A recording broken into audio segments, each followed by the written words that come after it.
Good morning, everybody. Welcome to Cogitate's monthly webinar. Today, we're going to be talking about a lot of different things.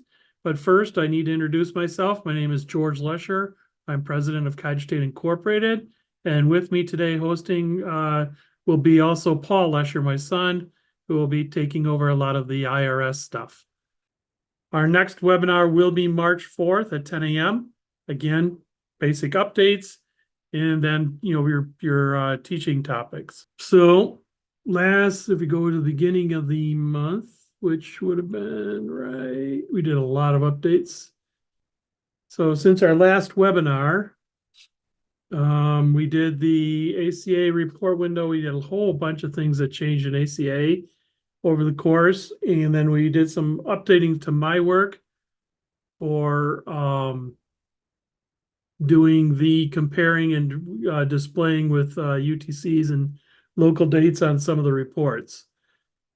The update of the 2024 MDOT-Cs came out. We've got, let's see what we did. Adjusted the alignment. There's a couple of problems with the 1099s we fixed in the reporting. We moved reports. All of you kind of lived through this. Trying to get, there's something in here I wanted to really talk about. I can't remember. No, it's here. Yeah, this comp time. On my work, the problem with my work is we had an issue where if the employee was using, let's say, pay type OT and he marked it as comp and then turned around and said, oops, this wasn't overtime, this was regular time. When he switched it to regular time, the comp time flag was still set and it would comp as regular time when we imported. So we have fixed that to no longer do that. It's kind of important for you guys to go back and verify things if you need to. We've been doing a lot of internal changes. This is about the updating of the grids. A lot of things have changed. Let's see what we can say, like in direct deposit and bank reconciliation. So I'll just kind of show you what we've been doing. Direct deposit, payroll.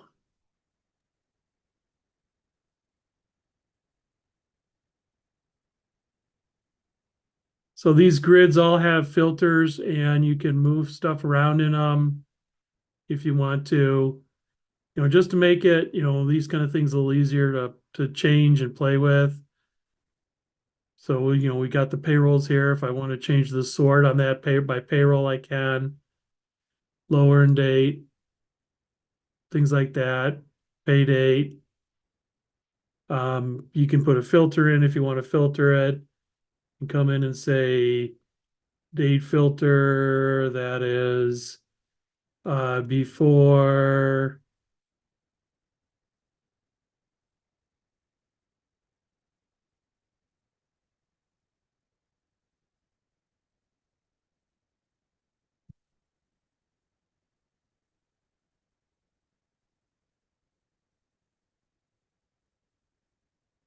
and then you just get those in the list.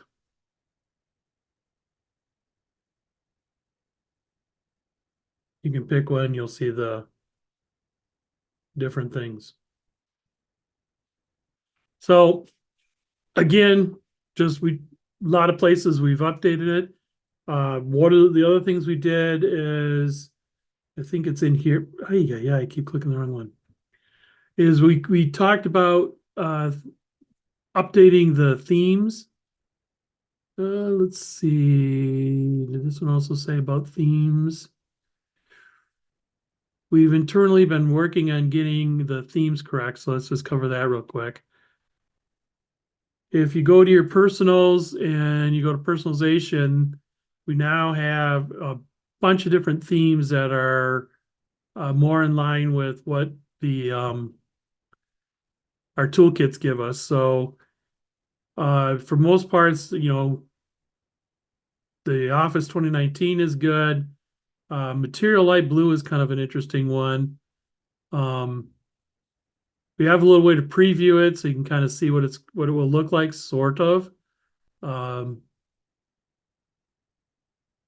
you now can change the title color to any color you want. So you got to be kind of careful, because if you make it too dark and it's a black text, you're not going to see it. We don't let you change the text. But for the most part, Windows 11 Lite is a decent one to start with, and then you can change this to, oh, and I'll make it a little royal blue. We'll make it royal blue for the rest of today. So now it's royal blue.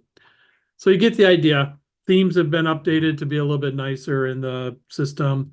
A lot of the grid, we still have a lot of grids to go through that we're updating and getting them cleaned up in how they're doing things. So there might be a few little snags as you go to something that you've, been doing before. But again, we're trying to, enhance the thing so that the software will work a lot smoother. All right, so that moves us down to, see if I can get this back up. Some of our end of the year 1099 MISC and NEC notes that we've come up over the course of this last month, helping individual, people with different issues that have come up. So the first thing we want to do is we want to make sure that you understand that if you had it and it said your records were accepted, but with errors, that's not done. You're not done then. You need to go back, even at this point, you need to go back and make sure that all of those records have been just straight accepted. The problem that we've came across with this year with the accept with errors, and the IRS knows about this, and so hopefully next year it won't be the same. But if you batched uploaded 10 1099s together, you actually have to go through all 10 of those 1099s and go through their little, you click on the file, they have little steps that you go through to resubmit, and you can put any changes you need to in the 1099 and then resubmit them to the government so that you can get through and make sure every one of your 1099s were just straight accepted. So let me just make it clear. If you had the 1099s that said accepted with errors, that does not mean that they are correct. You need to go through the batch and make sure that all of the 1099 records are accepted, not accepted with errors. So it takes a little bit to get through. It's not too hard. It's just a little bit of clicking you have to go through. But we want to make sure that it's clear to get that in there correctly. Another thing we came up with is it seems like some of the vendors there was a mismatch between the vendors and the vendor names, and so we had to make a midterm adjustment to make sure that the IRS understood that the name of this vendor is either a personal name or a business name. So we made the updates to the software. Let me see if I think I still have ProFund open. Yep, I do. So if we go to your payables and you go to your vendors and we come up to our taxes, you'll notice that is this a business name for Joe's Bakery? And you need right now, when we released it, and I think this was probably the 19th, they're all set to being personal names. So for this is a business name. Joe's Bakery is a business name, but he used a social security number because he's doing business as. So Joe's Bakery, he wants the checks made to Joe's Bakery, but he gets everything sent to him as his real name is Joe Dirt, and it is not a business name. I know it gets complicated. So you need to set these things up correctly. Then the other thing is one of the other issues we've had was not only is the name like a incorrect name, it has to do with how the IRS is parsing the name. If it's a business name, they make that whole one name. If it's an employee name, they do a split and say Joe's and Bakery is his last name. So because they only have one field for the business for the name on the 1099. So they have a box on the 1099 that says if it's a business name or a personal name. And yes, the older version on the paper didn't care. But of course, being electronic, they do care. So make sure you go back into all your different vendors that are 1099 ones. And I think we can look at the 1099 ones by, let's see, is there a filter we can throw on it? Let's take a look. Yeah, roll that over.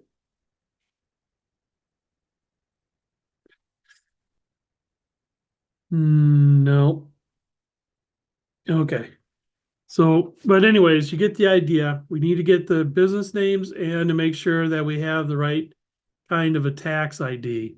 I suppose if you just look at the federal ID ones.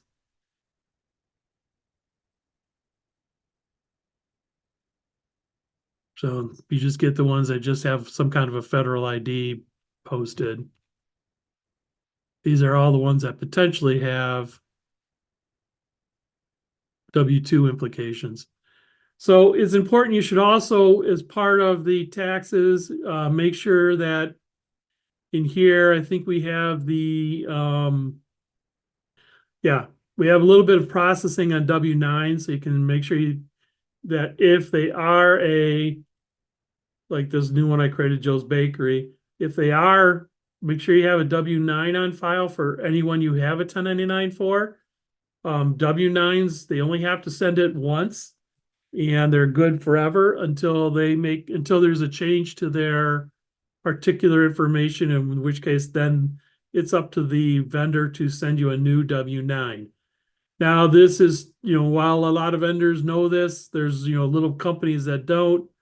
And so basically, it's good practice to ask your vendors for an updated W-9, every so often. And so you have a little date in here to let you know when the last W-9 was updated.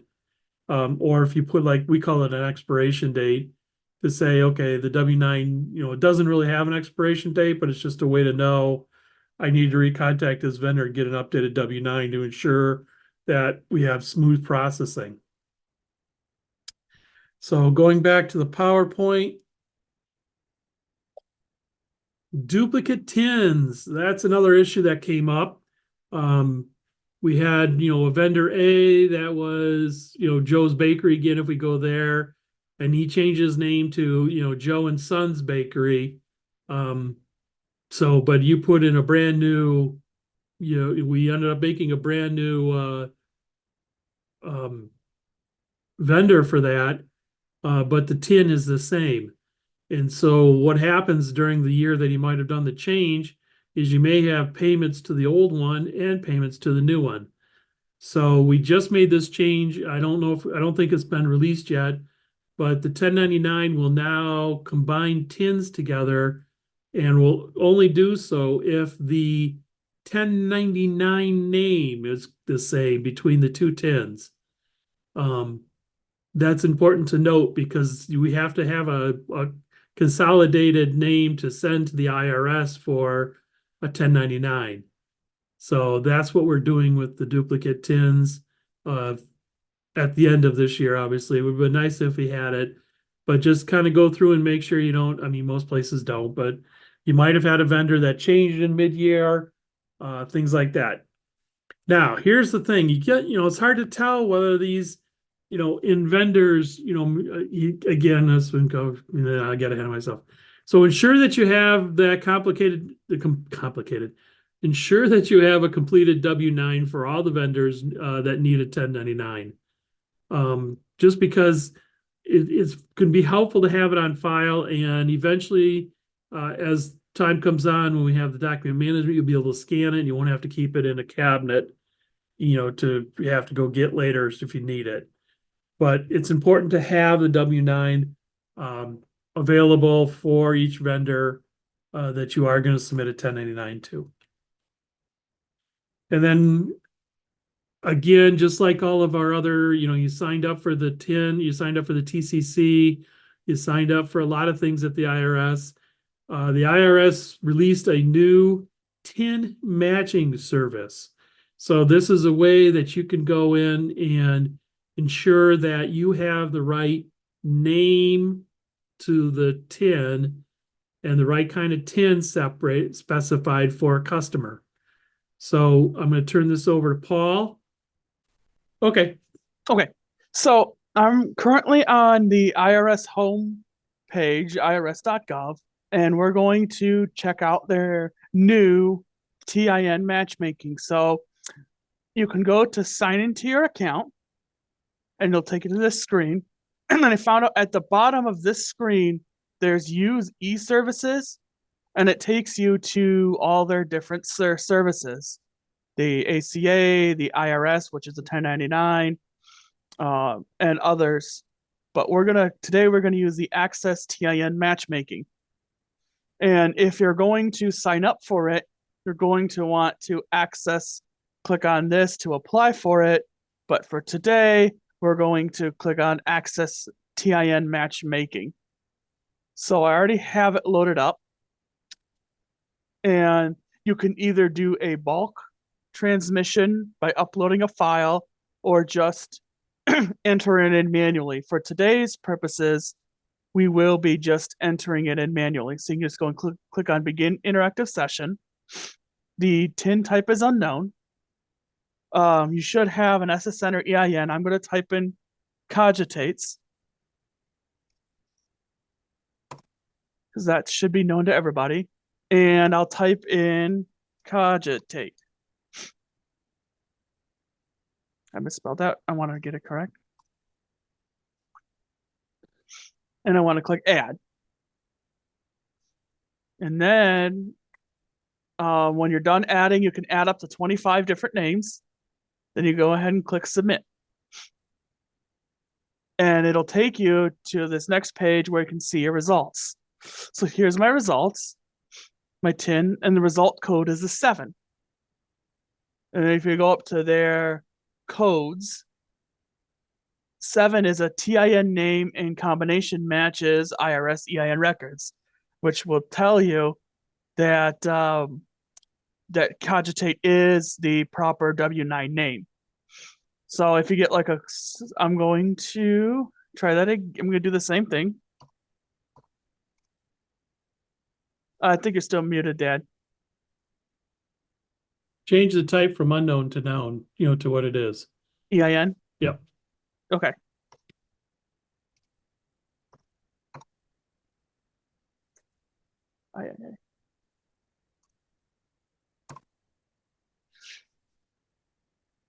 And click Add and Submit. And then see, now this is 0. The TIN name combination matches IRS record. So if you get a code 0, that means you found the correct name and everything. So and obviously if you type in, say, you type in the wrong business number. Actually, I want to type in the correct business number. And click Add and Submit. It'll do 3, and it'll tell you the name. The TIN name and combination does not match IRS records. So it's a very nice tool to have. Obviously, you can add up to 25 at once. So if you just want to verify all your vendors, because technically you should have their business name or last name and their TIN number. It's a very good tool to have just to verify, because this is the tool that the IRS uses when you upload your 1099s to verify. So if you're getting errors where the vendor TIN is not matching IRS records, you can always verify it here.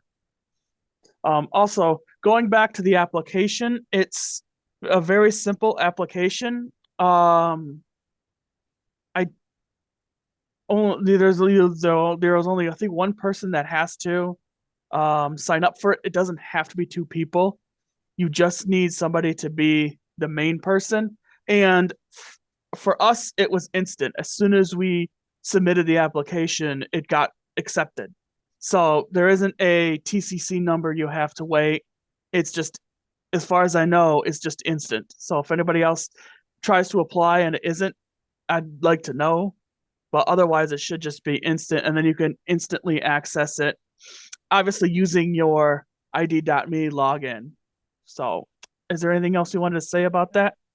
Yeah, go back to the page where you say bulk. So the thing about the bulk file that we are going to eventually put together before the end of next year is the ability to be able to run through your 1099s and generate a bulk file that you can send to validate all your 1099s for the year.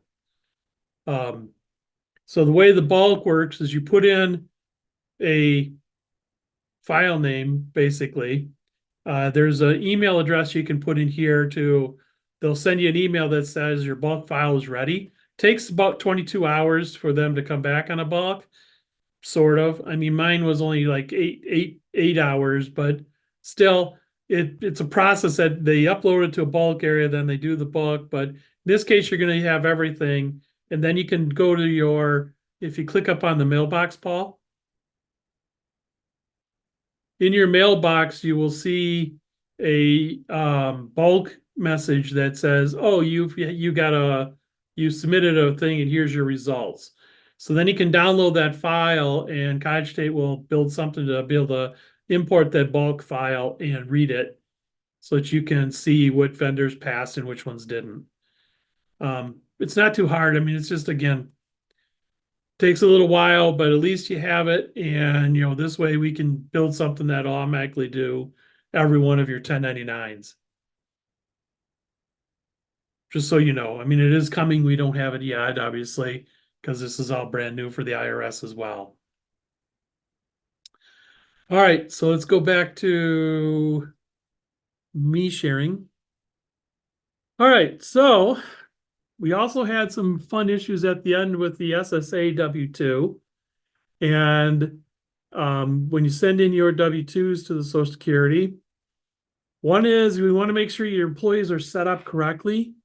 The name on the employee needs to be now an E-sensitive name.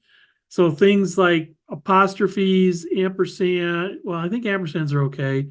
But we'll get more detail on this, but we want to make sure there's no periods, commas, things like that inside the names.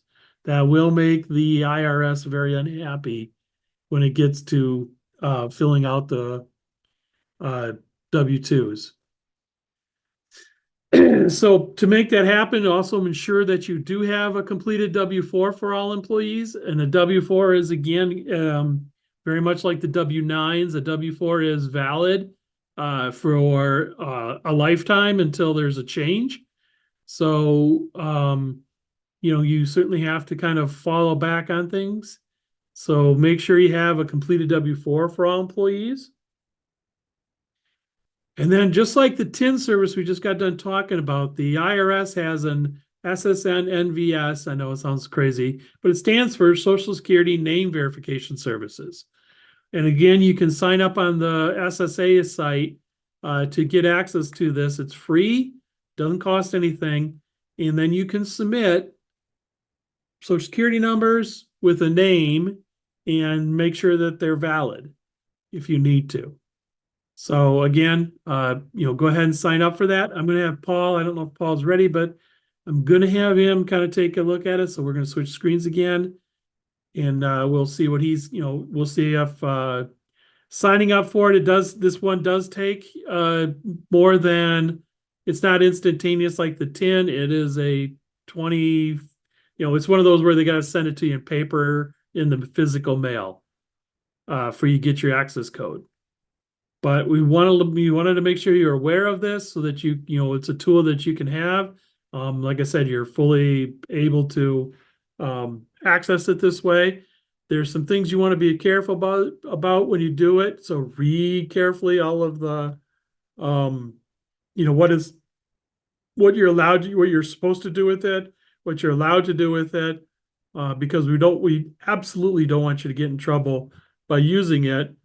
But it is a scary kind of tool because it's now, anybody can really get to it as long as they have an account for the BSO. But again, I'll go ahead and switch this back over to Paul.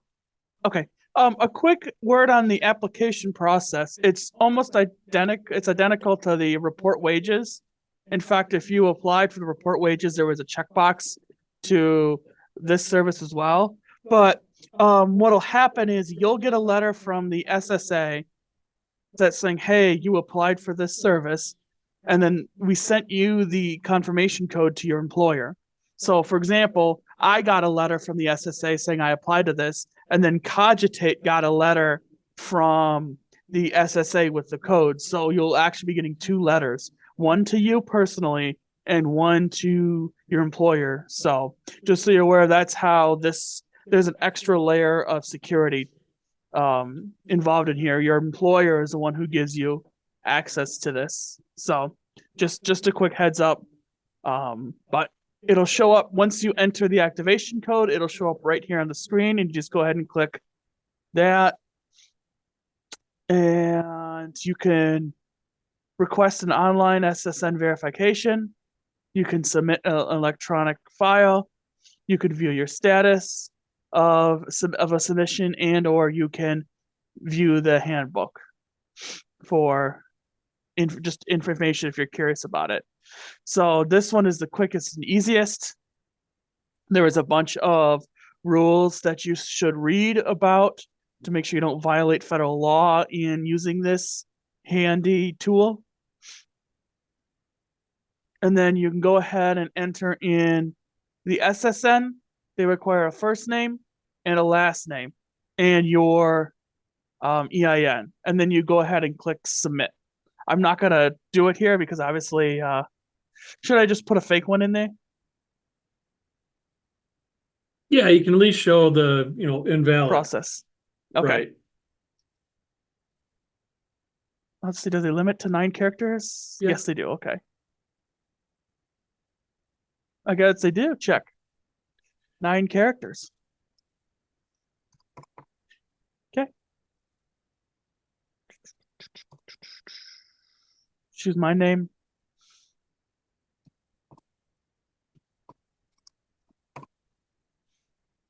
And I'll put our correct employer EIN. And then I'll click on submit.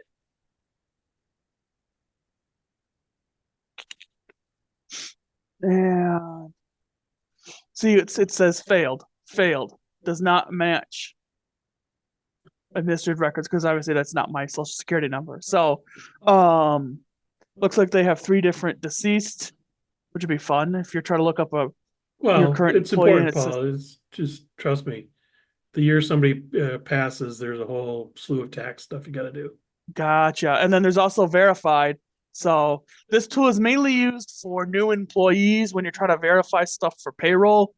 That's what it's meant for. So, or when you're doing your W-2s, if you're not 100% sure that they filled out their correct SSN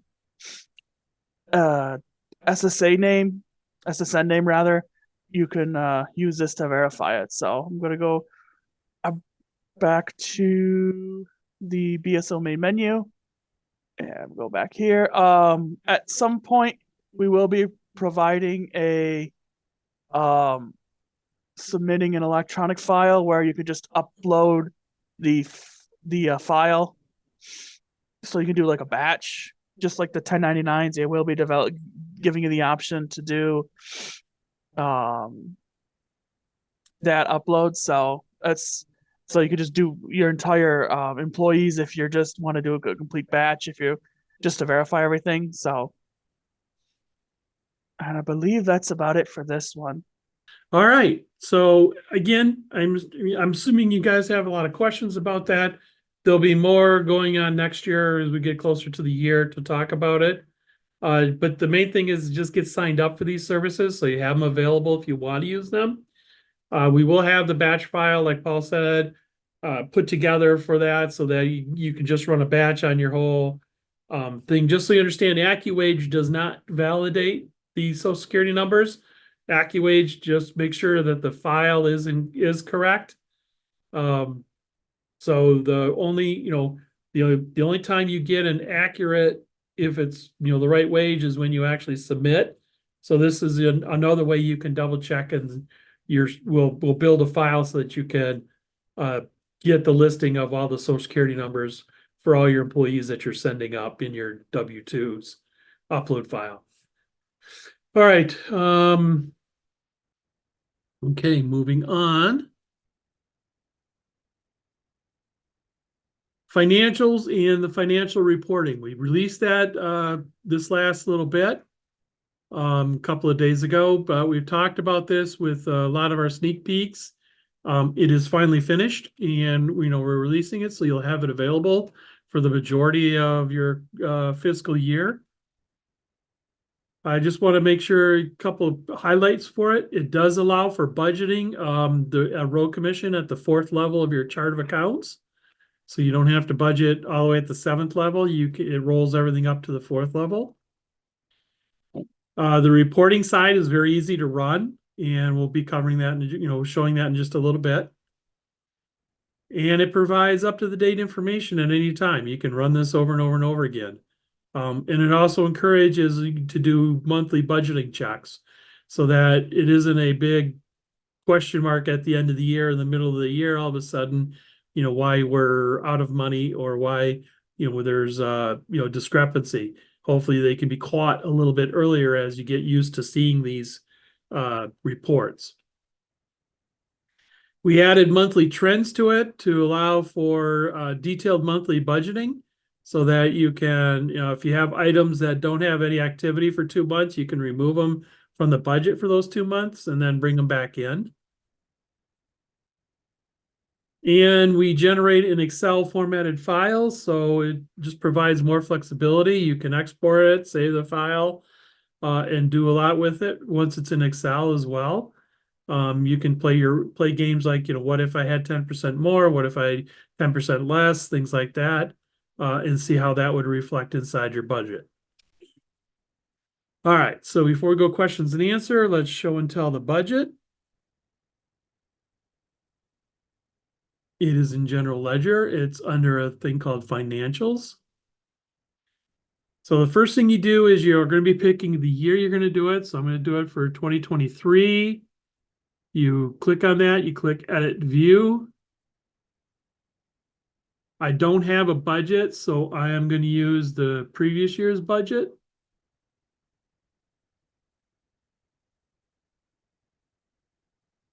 So this is what I had for the previous year. Now in here, we don't show the 201 and the 0. So this is just your last two levels of your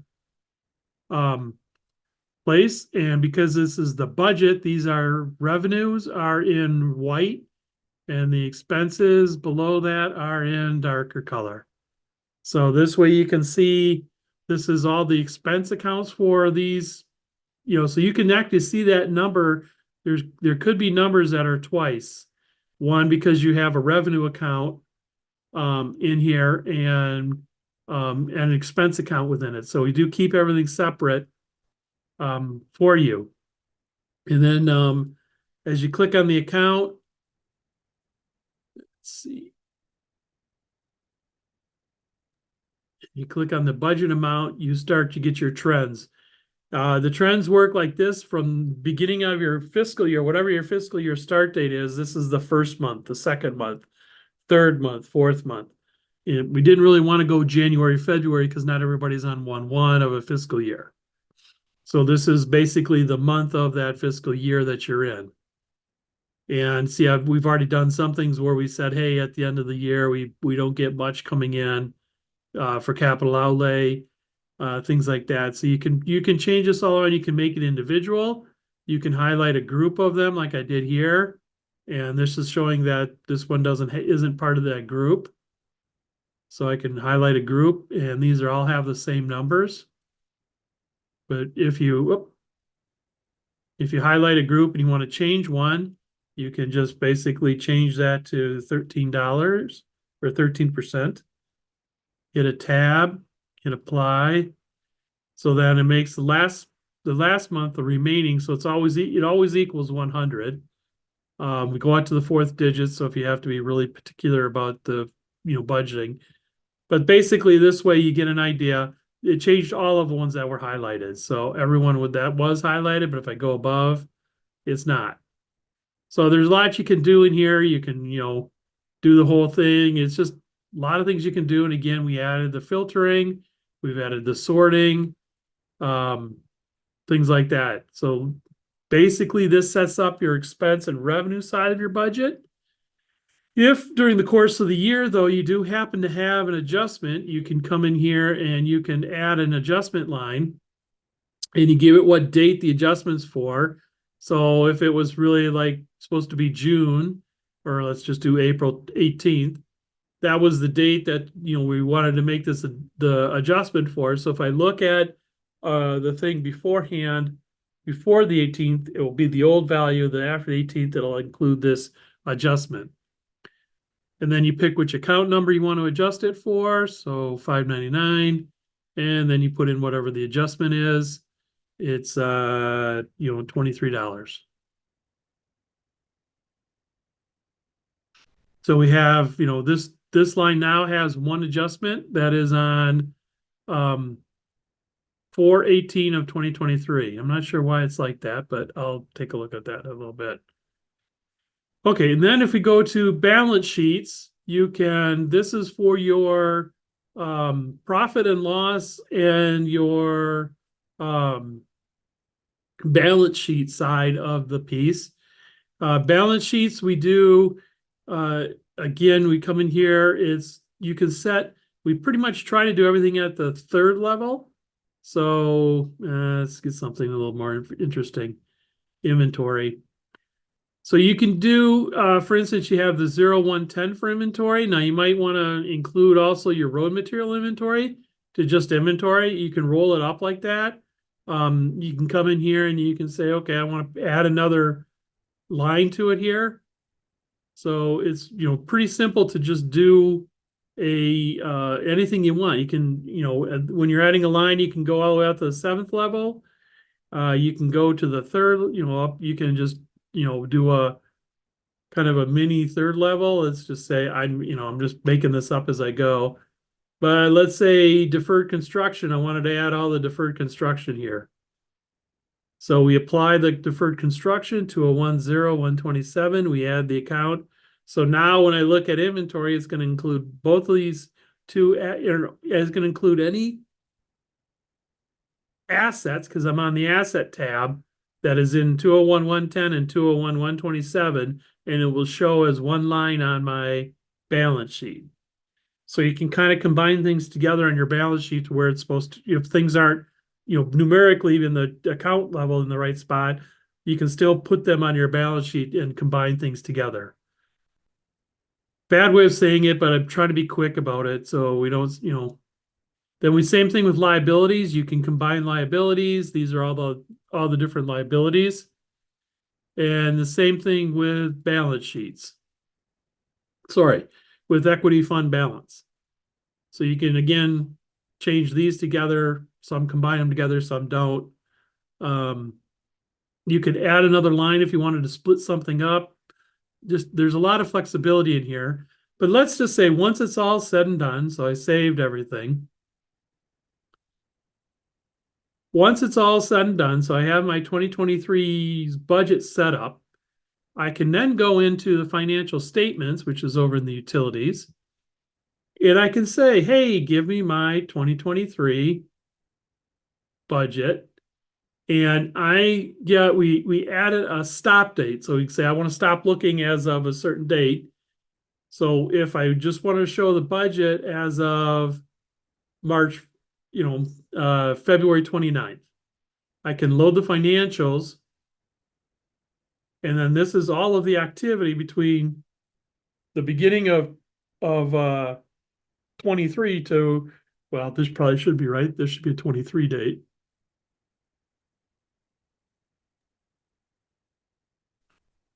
Well, I think that would be less than the fiscal year start date. Fiscal year should have been, this was 2023, so this was 1/1 of 23. Okay. See, 1/1 of 223. Yep. So this is your balance sheet. We have different tabs at the bottom. So this is basically what it would kind of look like when you run it. We have a lot of these are the roll-ups. So if you want to see what was in savings account, we just have, it looks like just one item. Where is that inventory? Here's the inventory I did.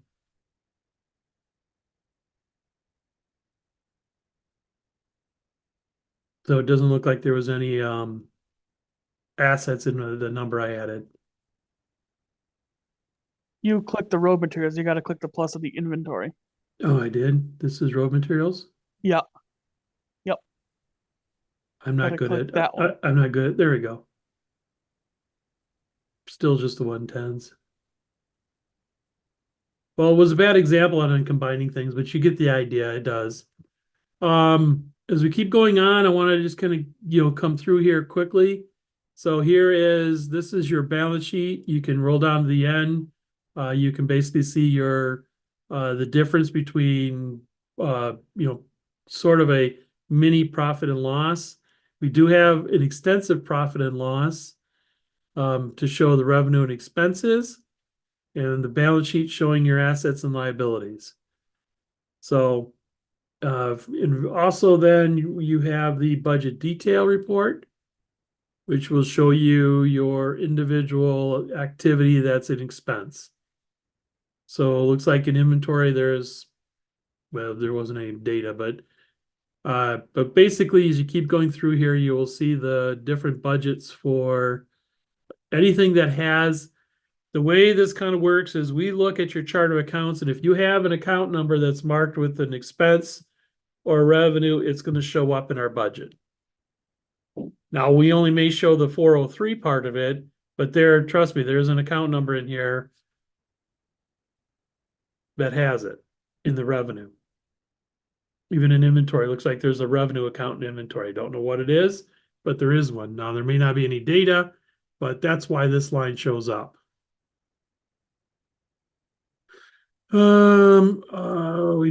It's just a lot of things in here. You can clean this up, you can remove lines, you can go back to the maintenance and remove a line that says, I never want to see this number. Kind of a thing.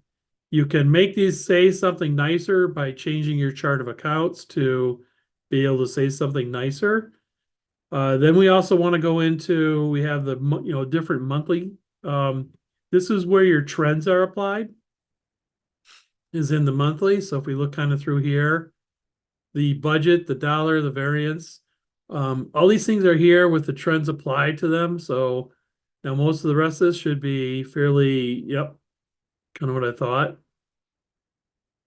Because we stopped at 228. So these don't really have any expense data.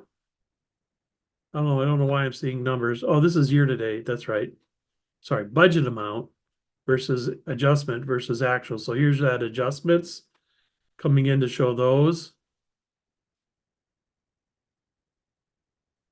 So I want, everybody to start getting with it and enjoying the fruits of all of this. And, if there is issues with it, please let us know. The last piece of this is you can save it to a real Excel spreadsheet. And I'll just go ahead and do the save. I'll replace it.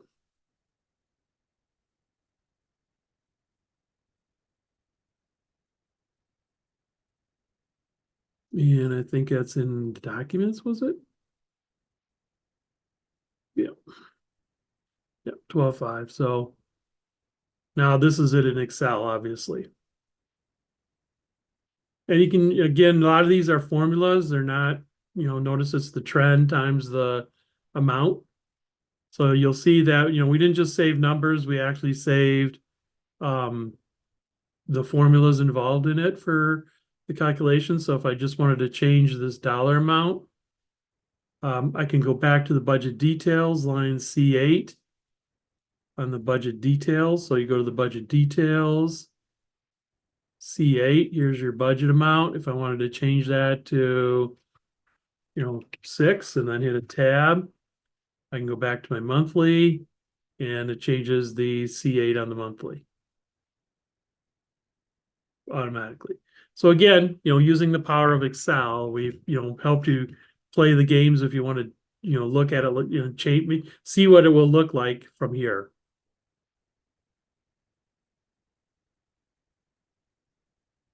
Okay, so that's really all we have for today to cover. Is there any questions about anything? Shoot, ask, pop it in the message. Otherwise, thank you everybody for attending today. We will be here again. If there's any questions, feel free to call us. You are now working smarter with ProFund Accounting. Thanks for watching. Be sure to like this video and subscribe to our channel for more content like this.